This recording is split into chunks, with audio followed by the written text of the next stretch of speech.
Good morning बच्चों, कैसे हैं आप सभी। आई होप आप सभी नोट्स बना रहे होंगे। हमने 4 लेक्चर कर लिए हैं लिविंग वर्ल्ड के और आज हम जो है एक नया टॉपिक स्टार्ट करने वाले हैं, वो है नॉमेनक्लेचर। हमने टैक्सोनॉमी पढ़ा था और टैक्सोनॉमी के अंदर हमने फर्स्ट जो स्टेप पढ़ा था वो था हमारा आइडेंटिफिकेशन, जिसके अंदर हमने ऑर्गेनिजम्स को दूसरे ऑर्गेनिज्म से आइडेंटिफाई किया था। दूसरा जो हमारा टॉपिक था वो था नॉमेनक्लेचर, जिसके अंदर हम इंटरनेशनल साइंटिफिक रूल्स के अकॉर्डिंग क्या करते हैं, किसी भी ऑर्गेनिज्म का नॉमेनक्लेचर करते हैं, उसका नाम रखते हैं। ठीक है। और जो तीसरा जो हमारा स्टेप था टैक्सोनॉमी का वो था क्लासिफिकेशन। ठीक है। अब हम नॉमेनक्लेचर और क्लासिफिकेशन को डिटेल में करेंगे। ठीक है। तो आज जो हमारा टॉपिक है वो है नॉमेनक्लेचर। हमारा जो टॉपिक है आज का वो क्या है, नॉमेनक्लेचर। नॉमेनक्लेचर को हम बोलते हैं बेटा नामकरण। क्या बोलते हैं, नामकरण। तो जैसा कि हमने पहले बताया हुआ है आपको, नॉमेनक्लेचर क्या है। नॉमेनक्लेचर के अंदर हम क्या करते हैं, किसी भी ऑर्गेनिज्म का, ठीक है, किसी भी जीव का इंटरनेशनल साइंटिफिक रूल्स के अकॉर्डिंग, जो अंतरराष्ट्रीय वैज्ञानिक नियम है उनके अकॉर्डिंग हम क्या करते हैं, नाम रखते हैं। ठीक है, क्या करते हैं बेटा, नाम रखते हैं। अब जितने भी जीव हैं, ठीक है, उन वो सभी के सभी जो है एक सिंगल नेम से जाने जाते हैं। ठीक है, हर ऑर्गेनिज्म एक सिंगल नेम से जाना जाता है पूरे वर्ल्ड के अंदर। ठीक है, तो हमें देख सकते हैं particular organism, particular organism known by a same name all over the world। यानी पूरे विश्व के अंदर एक ऑर्गेनिज्म केवल एक ही नाम से जाना जाता है। ठीक है, वही क्या होता है बेटा, नॉमेनक्लेचर होता है। अब नॉमेनक्लेचर जो होता है दो टाइप का हो सकता है। नॉमेनक्लेचर कितने टाइप का हो सकता है बेटा, दो टाइप का हो सकता है। एक तो होता है वर्नेकुलर नेम। कौन सा नेम, वर्नेकुलर नेम। ठीक है, और एक होता है बेटा साइंटिफिक नेम, साइंटिफिक नेम, जिसको हम क्या बोलते हैं, वैज्ञानिक नाम। और वर्नेकुलर नेम को हम बोलते हैं बेटा सामान्य नाम। अब वर्नेकुलर जो नेम है वो कैसा है, सामान्य नाम है जो सामान्य भाषा में लिखा जाता है। वर्नेकुलर नेम कौन सा नेम है, जो सामान्य भाषा में लिखा जाता है और हर जगह पर अलग अलग नाम से जाना जाता है। यानी कोई भी जीव है जो हर जगह पर क्या होता है, अलग अलग नाम से जाना जाता है। ठीक है, तो वर्नेकुलर में क्या होगा कि these may be vary from place to place and written by common language, written by common language। यानी ये वाला जो नेम है वो अलग अलग जगह पर अलग अलग नाम से जाना जाता है। ठीक है, जैसे कि हम बात करते हैं हमारे यहाँ पे मूंगफली होती है, ग्राउंडनट। ठीक है, लेकिन अगर आप बिहार के अंदर जाओगे तो वही ग्राउंडनट आपको बादाम बोलने पर मिलेगी। ठीक है, बिहार के अंदर जो मूंगफली होती है उसको हम क्या बोलते हैं, बादाम बोलते हैं। ठीक है, तो यहाँ पर मूंगफली के नाम से जाना जा रहा है, वहां पर बादाम के नाम से जाना जा रहा है, कहीं और जगह पर किसी और के नाम से जाना जाएगा। तो जो सामान्य नाम होते हैं, ठीक है, वो अलग अलग जगह पर अलग अलग नाम से पहचाने जाते हैं। उसी को हम क्या बोलते हैं, वर्नेकुलर नेम कहते हैं, जो कोई भी रख देता है। ठीक है, इसके लिए कोई नियम या कोई साइंटिफिक रूल्स जो है वो एप्लीकेबल नहीं होते हैं। बट हम बात करते हैं साइंटिफिक नेम की। तो साइंटिफिक नेम जो होते हैं वो पूरे विश्व के अंदर एक ऑर्गेनिज्म का नाम सिर्फ एक ही होगा। ठीक है, तो हम यहां लिख सकते हैं each organism have a single name of each part of the world. यानी विश्व के प्रत्येक स्थान पर जीव का नाम, प्रत्येक जीव का नाम क्या होगा बेटा, एक ही होगा, सिंगल नेम होगा और उसको उसी नाम से जाना जाएगा। जैसे कि हम बात करते हैं, अगर हम बात करें रैट, चूहे की, तो चूहे का जो वैज्ञानिक नाम होता है वो होता है रेटस रेटस। तो पूरे विश्व में आप कहीं पे भी चले जाओ, किसी भी कंट्री में चले जाओ, कंट्री के किसी कोने में चले जाओ, रैट का नाम क्या होगा, रेटस रेटस ही होगा, साइंटिफिक नेम कहलाता है। ओके, इसको नोट डाउन कीजिए। अब हम इसमें बायनोमियल नोमेनक्लेचर पढ़ेंगे और ट्राइनोमियल नोमेनक्लेचर पढ़ेंगे, ठीक है, द्विनामकरण पद्धति और त्रिनामकरण पद्धति। क्लियर बेटा? ओके, स्क्रीनशॉट ले लीजिएगा इसका। ठीक है,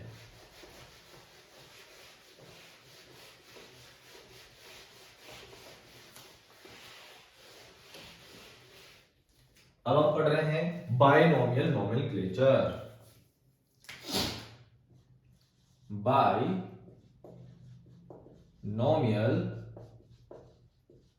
नोमेनक्लेचर, जिसको हम बोलते हैं द्विनामकरण पद्धति।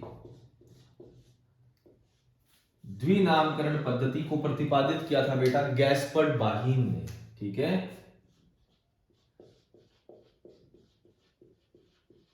proposed by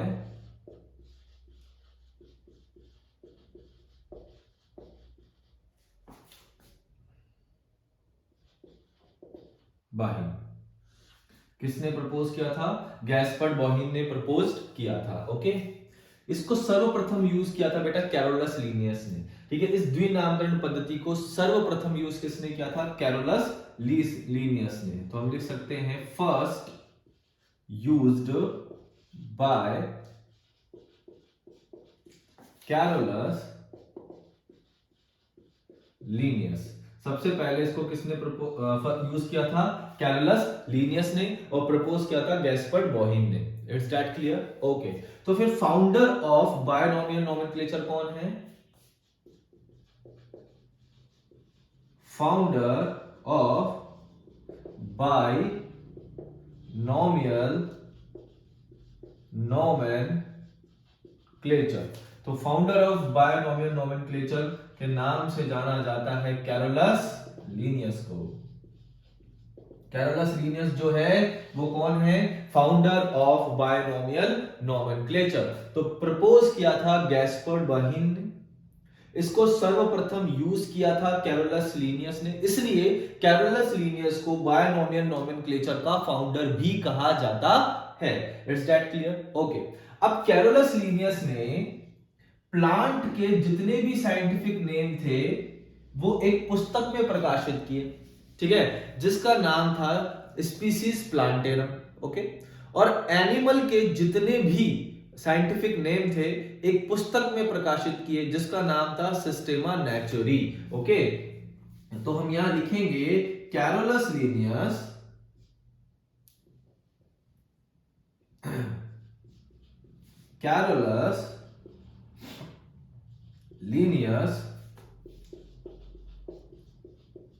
proposed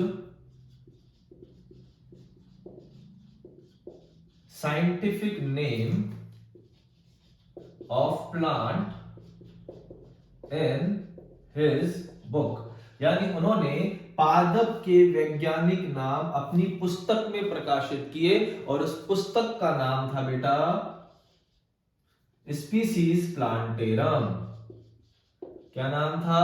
species plantarum, ठीक है। और ये पुस्तक जो है ये पब्लिश हुई थी,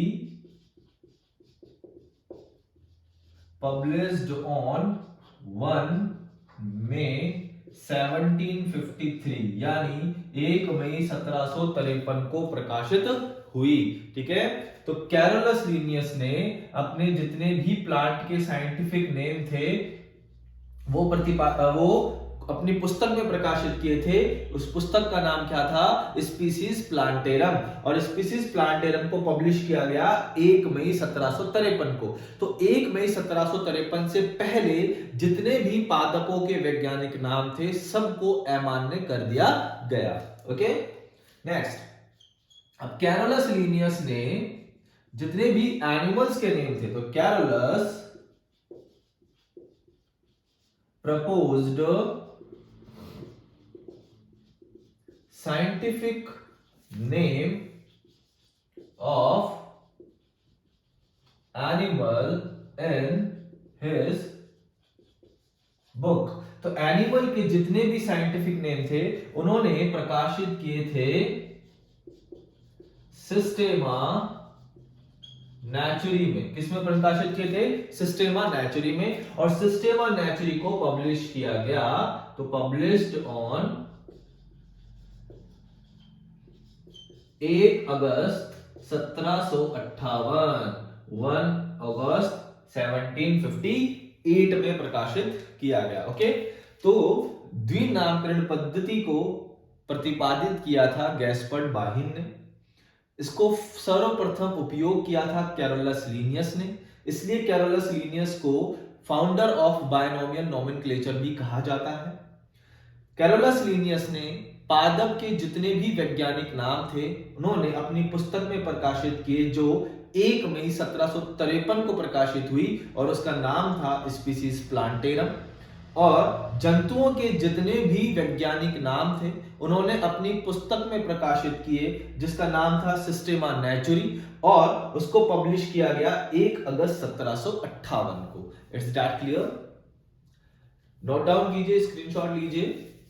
अब हम जो हमारा नेक्स्ट टॉपिक है वो है कुछ टर्मिनोलॉजीज है जिसको हम फुल फॉर्म लिखेंगे, ठीक है, और आईसीबीएन के रूल्स पढ़ेंगे कि किस तरीके से हम प्लांट का साइंटिफिक नेम लिख सकते हैं, ठीक है, किस तरीके से हम एक ऑर्गेनिज्म का साइंटिफिक नेम लिखेंगे, उसके क्या क्या रूल्स होते हैं वो हम पढ़ेंगे। ओके, तो इससे पहले कुछ फुल फॉर्म्स है वो देख लेते हैं, वो याद होनी चाहिए आपको।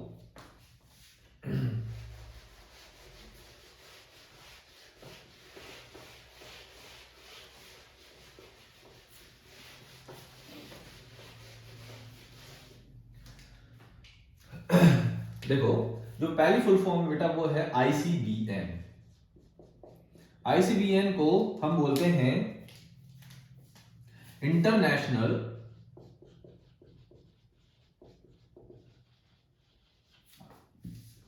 Code of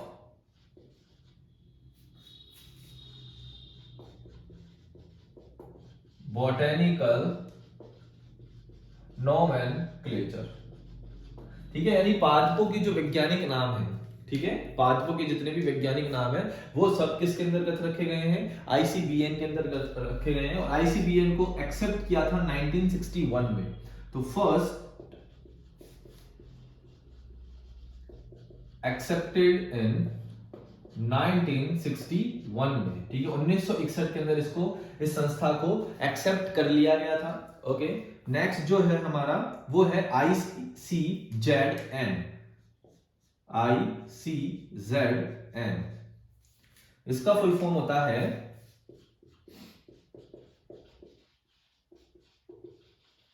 international code of zoological nomenclature, यानी जंतुओं के वैज्ञानिक नाम जो है वो किन के अंतर्गत रखे जाएंगे? ICZN के अंदर रखे जाएंगे। एक होता है ICNB। ICNB का फुल फॉर्म होता है international code of nomenclature of bacteria, यानी जीवाणुओं के जो वैज्ञानिक नाम है वो किसके अंतर्गत रखे जाएंगे? ICNB के अंदर रखे जाएंगे। एक होता है बेटा ICVN। ICVN का फुल फॉर्म होता है international code of viral nomenclature, यानी वायरसेस का जो नोमेनक्लेचर है वो किसके अंतर्गत रखा जाएगा? ICVN के अंतर्गत रखा जाएगा। ठीक है, तो ये फुल फॉर्म्स आपको पता होनी चाहिए। कई बार यहां से भी क्वेश्चन आ सकते हैं कि ये सारी फुल फॉर्म दे देंगे।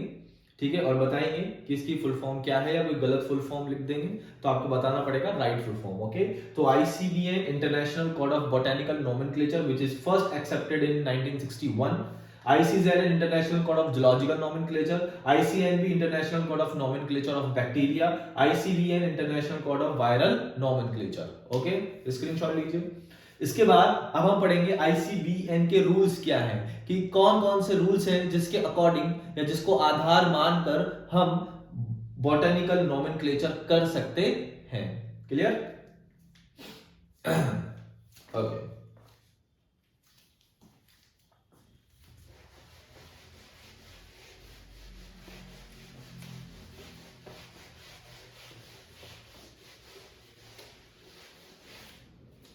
अब हम पढ़ रहे हैं हमारा next topic, rules of ICBN।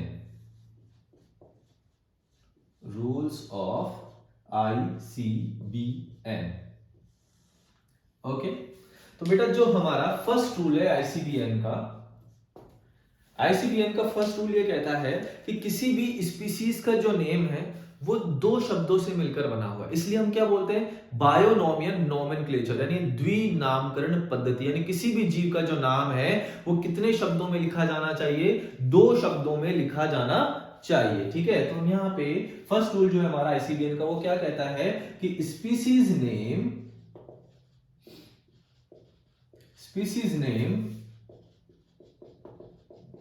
consist of two words। Species name consist of two words. ठीक है, जो फर्स्ट वर्ड होता है वो होता है बेटा जेनेरिक नेम। फर्स्ट वर्ड जो होता है वो कौन सा होता है, जेनेरिक नेम। इसका मतलब हो गया नेम ऑफ जीनस, यानी वंश का नाम। यानी पहला जो शब्द होगा वो कौन सा शब्द होगा, वंश होगा, जीनस होगा। दूसरा जो होता है वो होता है स्पेसिफिक एपिथेट, जिसके अंदर हम लिखते हैं नेम ऑफ स्पीसीज, यानी जाति का नाम। तो किसी भी जीव का जो नाम है दो शब्दों में लिखा जाता है।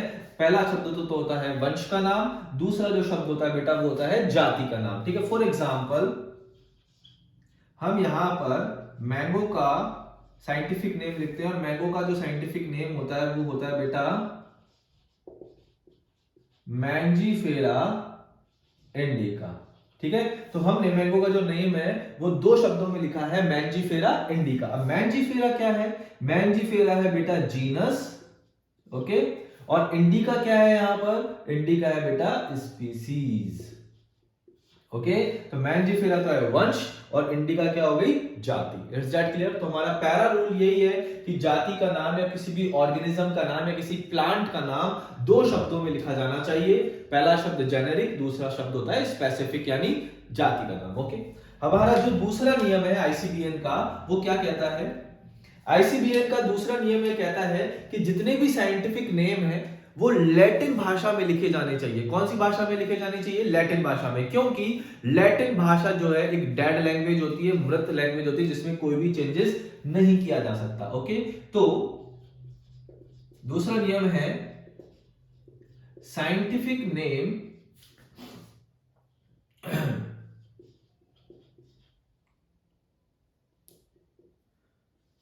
should be derived from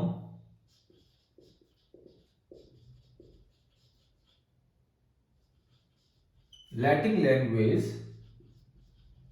because Latin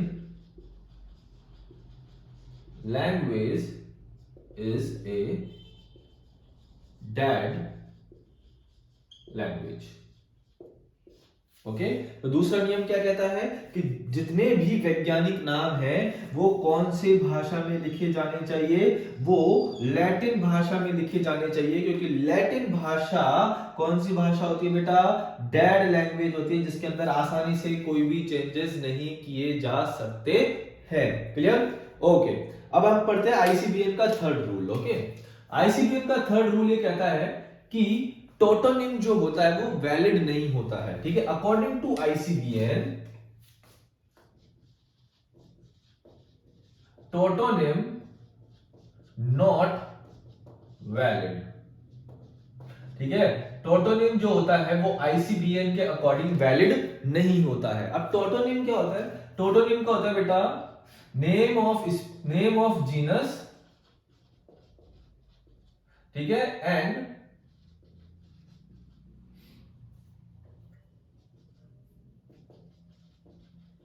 name of species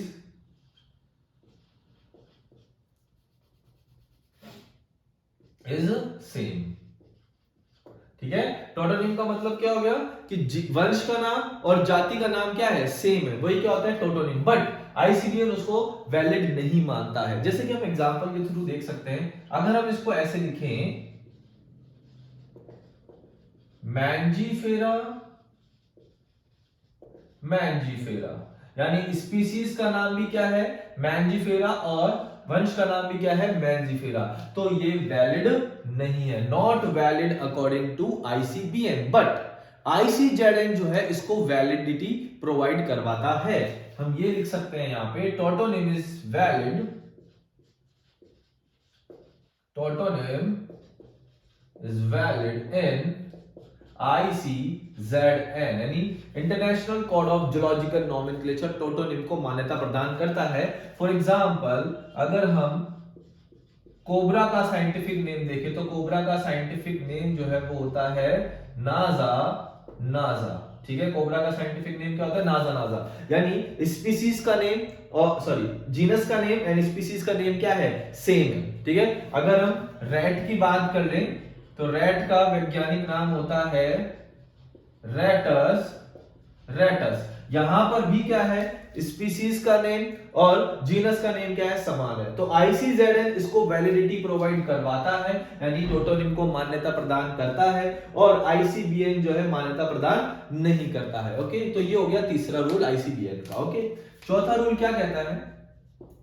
चौथा रूल ये कहता है कि वंश का जो पहला लेटर है, वंश का जो पहला लेटर है वो कैसा होना चाहिए? कैपिटल, और जाति का जो पहला लेटर है वो होना चाहिए बेटा स्मॉल। ठीक है, तो हम यहां लिख सकते हैं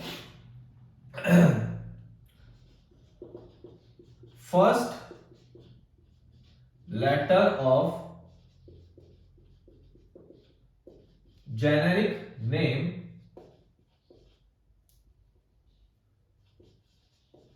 should be in a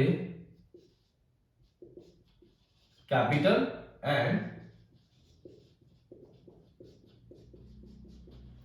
first letter of species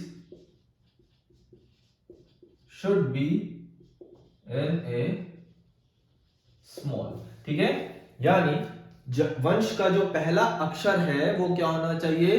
capital होना चाहिए, और जाति का पहला अक्षर कैसा होना चाहिए? स्मॉल होना चाहिए। फॉर एग्जांपल, जैसे कि हमने पहले भी लिखा हुआ है मैंजीफेरा, तो मैंजीफेरा क्या होता है? वंश। तो वंश का पहला लेटर क्या है बेटा?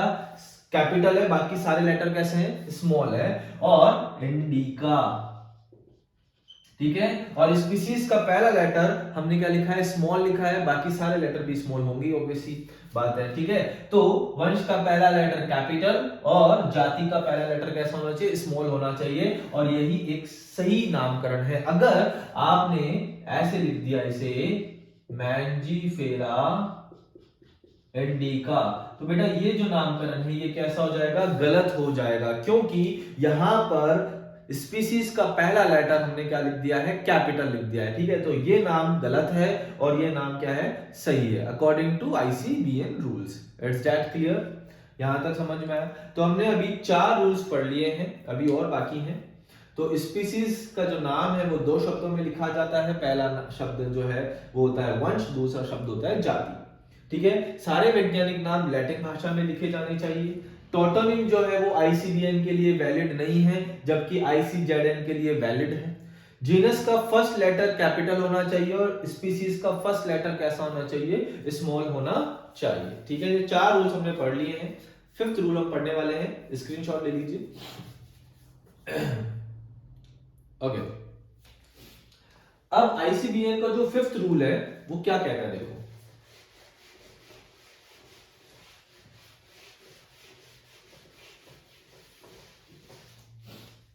आईसीबीएन का 5th रूल ये कहता है कि जब आप किसी नाम को फ्री हैंड से लिख रहे हैं, यानी अपन हाथ से जब लिख रहे हैं, तो स्पीसीज और जीनस के जो नाम है उनको हम सेपरेटली क्या करेंगे, अंडरलाइन करेंगे, ठीक है।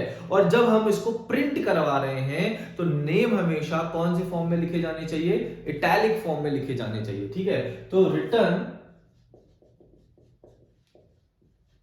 विथ फ्री हैंड, जब हम किसी वैज्ञानिक नाम को फ्री हैंड से लिखते हैं या टाइप करते हैं, then generic name and species name should B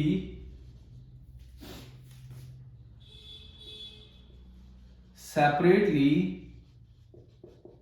underline, ठीक है। हमको क्या करना चाहिए, सेपरेटली अंडरलाइन करनी चाहिए। जैसे कि हम एग्जांपल यहां पर लेते हैं,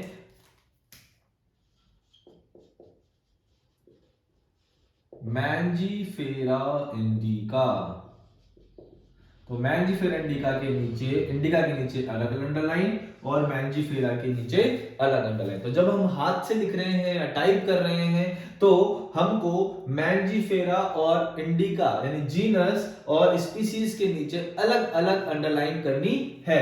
अगर आपने अंडरलाइन को ऐसा कर दिया, ठीक है, तब भी नेम क्या हो जाएगा, गलत हो जाएगा, क्योंकि हमने लिखा है सेपरेटली अंडरलाइन। हमको क्या करना है, सेपरेटली अंडरलाइन करनी है, यही नाम क्या है, राइट है। क्लियर। अगर हम इसको प्रिंट करवा रहे हैं, ठीक है, हम क्या करवा रहे हैं, प्रिंट करवा रहे हैं, यानी during printing then name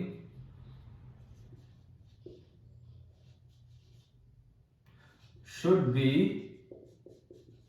written in italics, ठीक है।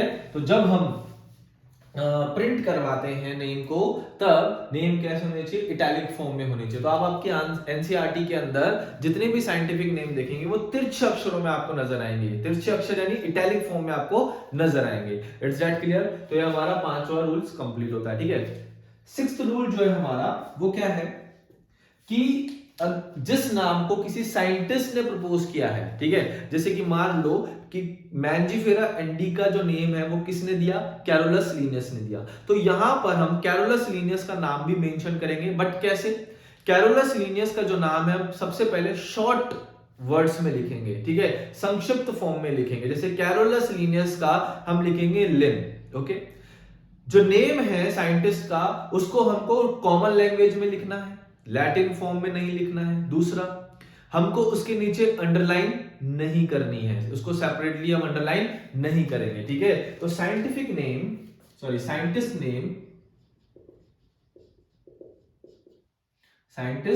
कौन सा scientist name, who proposed nomenclature, जिसने नोमेनक्लेचर प्रपोज किया है, scientist name written in short and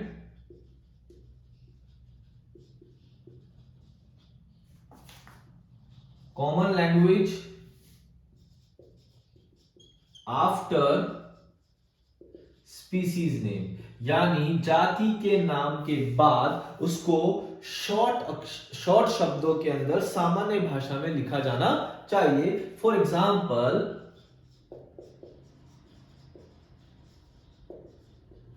Mangifera indica LIMM लिन, ठीक है। तो मैंजीफेरा के नीचे हम सेपरेटली अंडरलाइन करेंगे, इंडिका के नीचे हम अंडरलाइन करेंगे, बट लिन के नीचे ना तो हमको अंडरलाइन करनी है, ना ही इसे इटैलिक फॉर्म के अंदर लिखना है, ना ही इसका फुल फॉर्म लिखना है। कैरोलस लीनियस पूरा नहीं आएगा, शॉर्ट में आएगा, ठीक है। तो this name is right, okay. तो यही नाम क्या है, बिल्कुल सही है, ओके। यही होता है वैज्ञानिक नाम लिखने का तरीका। ओके, दो शब्दों से मिलकर बना हुआ है वंश और जाति। वंश का पहला अक्षर जो है कैपिटल, जाति का पहला अक्षर स्मॉल, दोनों को हमने सेपरेटली अंडरलाइन किया है। और साइंटिस्ट का नेम जो है हमने स्पीसीज के नेम के बाद शॉर्ट एंड कॉमन लैंग्वेज के अंदर लिखा है, सिंपल अल्फाबेट्स में लिखा है। It's that clear? तो ये जो रूल है, ये रूल है ICBN के, बायनोमियल नोमेनक्लेचर आपका हो जाता है complete. Okay,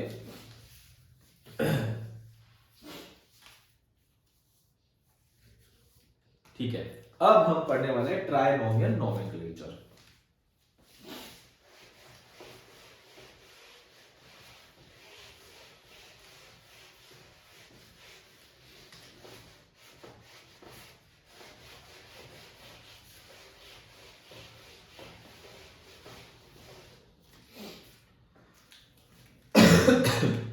sorry, trinomial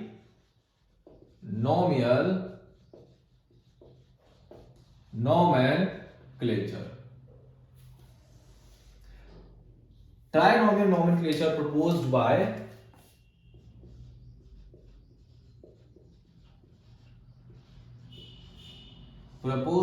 Huxley and Strickland.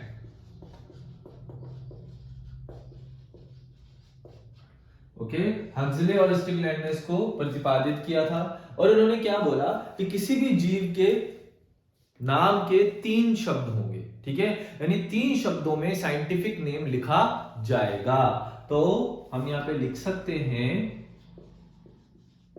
Species name consist of 3 words. 3 words. अगर हम बात करें प्लांट्स की, ठीक है, फॉर प्लांट्स, तो वो 3 वर्ड्स कौन कौन से होंगे? प्लांट के लिए जो पहला वर्ड होगा वो होगा बेटा जीनस, ठीक है। दूसरा जो वर्ड होगा वो होता है स्पीसीज, ओके, और तीसरा जो वर्ड होगा वो होता है वैरायटी। प्लांट के लिए वो 3 वर्ड कौन कौन से होंगे? प्लांट के लिए 3 वर्ड होंगे, पहला जीनस, दूसरा स्पीसीज और तीसरा क्या होगा? वैरायटी। जैसे कि हम एग्जांपल लेते हैं, फॉर एग्जांपल ब्रेसिका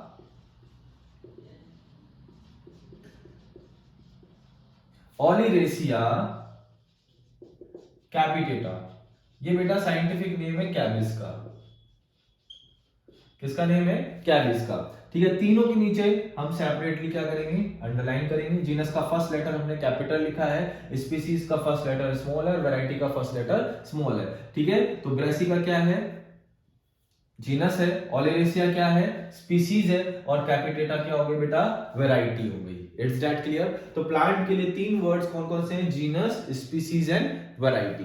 ओके, अगर हम एनिमल्स के लिए देखते हैं, फॉर एनिमल्स, तो एनिमल्स के लिए जो फर्स्ट लेटर होता है वो होता है, फर्स्ट वर्ड जो होता है वो होता है स्पीसीज, दूसरा जो वर्ड होता है वो होता है, सॉरी, फर्स्ट वर्ड होता है जीनस, दूसरा वर्ड होता है स्पीसीज, और जो तीसरा वर्ड होता है वो होता है सब स्पीसीज। कौन सा होता है? सब स्पीसीज होता है। जैसे कि हम नेम देखते हैं, कॉर्वस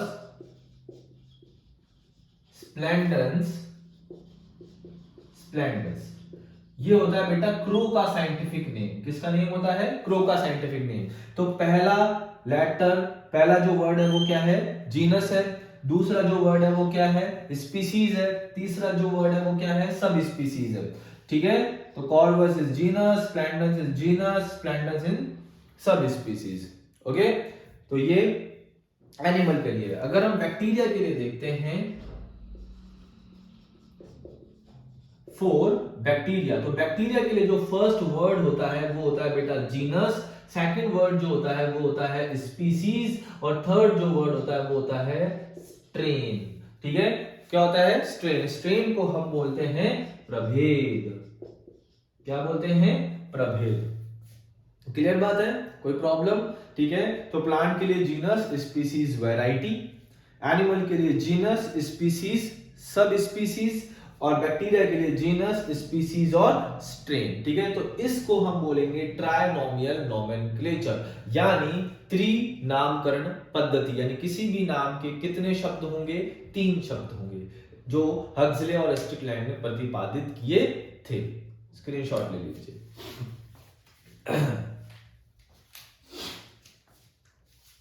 ओके, अब कुछ टर्मिनोलॉजीज है वो हम पढ़ लेते हैं, ठीक है, तब हमारा नोमेनक्लेचर कंप्लीट हो जाएगा। ओके,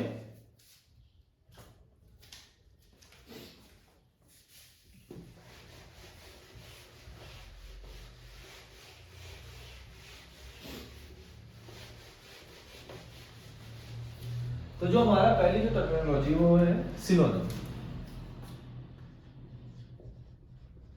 पहले जो टर्मिनोलॉजी बेटा वो है हमारी सिनोनिम। सिनोनिम का मतलब क्या होता है कि जब एक जीव के एक से ज्यादा नाम हो, ठीक है, एक ही जीव के जब एक से ज्यादा नाम होते हैं तो उसको हम क्या बोलते हैं, सिनोनिम कहते हैं। फॉर एग्जांपल अगर हम देखें रस्ट फंगस, क्या देख रहे हैं, रस्ट फंगस। तो रस्ट फंगस की अगर हम बात करें तो इसका जो वैज्ञानिक नाम है वो है एल्ब्यूगो कैंडिडा, और इसका अनदर जो साइंटिफिक नेम है वो है सिस्टोपस कैंडुलस। ठीक है, तो जब एक ही जीव के एक से ज्यादा वैज्ञानिक नाम होते हैं तो उस टर्मिनोलॉजीज को हम डिफाइन करते हैं सिनोनिम से। किससे डिफाइन करेंगे, सिनोनिम से। ओके, एक होता है बेटा होमोनिम, एक होता है होमोनिम। होमोनिम में क्या होगा कि 2 से ज्यादा जीवों के जब सेम नेम हो, यानी 2 प्लांट्स के या एनिमल्स के नेम जो है सेम हो, ठीक है, तो उसको हम क्या बोलते हैं, होमोनिम। जैसे हम बात करते हैं, एक तो बेरी आलमंड की बात करते हैं और एक हम बात करते हैं प्लम की। ठीक है, दोनों का जो नेम होता है वो होता है प्रूनस डॉल्साई। ठीक है, क्या होता है, प्रूनस डॉल्साई। ठीक है, तो आलमंड का नेम भी प्रूनस डॉल्साई, प्लम का नेम भी क्या हो गया, प्रूनस डॉल्साई हो गया। ठीक है, तो ये क्या हो जाएगा, होमोनिम, यानी अलग अलग ऑर्गेनिज्म है, अलग अलग प्लांट है और दोनों के नेम क्या हो गए, कॉमन हो गए, तो इसको हम क्या बोलते हैं, होमोनिम। ठीक है, एक होता है टोटोनिम। टोटोनिम जैसे कि हमने अभी यहाँ पे पढ़ा हुआ है, आपको पढ़ाया था, यानी जीनस और स्पीसीज का नेम जब सेम हो जाए। ठीक है, जैसे कि हम बात करते हैं रैट की, तो रैट का नेम होता है रेटस, रेटस। ओके, तो जब जीनस का और स्पीसीज का जो नेम है वो क्या हो जाता है, सेम हो जाता है, तो उसको हम क्या बोलते हैं, टोटोनिम। और एक होता है बेटा ऑटोनिम।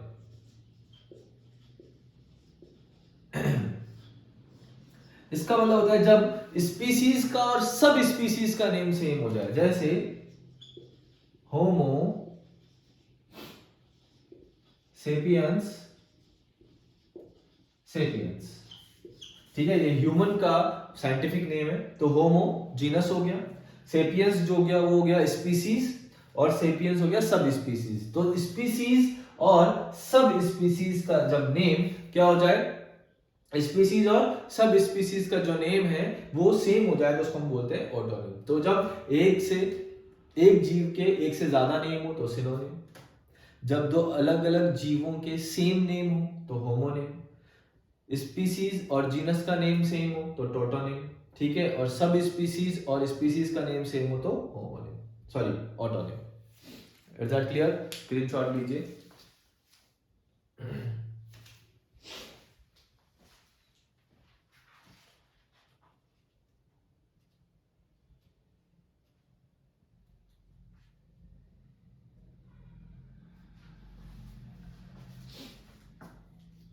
ओके बच्चों, तो आज की क्लास हम यहीं समाप्त करते हैं। ओके, कल जो हमारी क्लास होगी उसके अंदर हम पढ़ेंगे क्लासिफिकेशन। ठीक है, 2 लेक्चर है, 3 लेक्चर और है जिसमें हम चैप्टर को कंप्लीट कर देंगे। ठीक है, आप नोट्स बनाते ही रहिए। ओके कोई भी डाउट है आप तो कमेंट सेक्शन के अंदर आप लिख सकते हैं, हम आपके डाउट भी यहाँ पर सॉल्व करवा देंगे। Okay, thank you so much.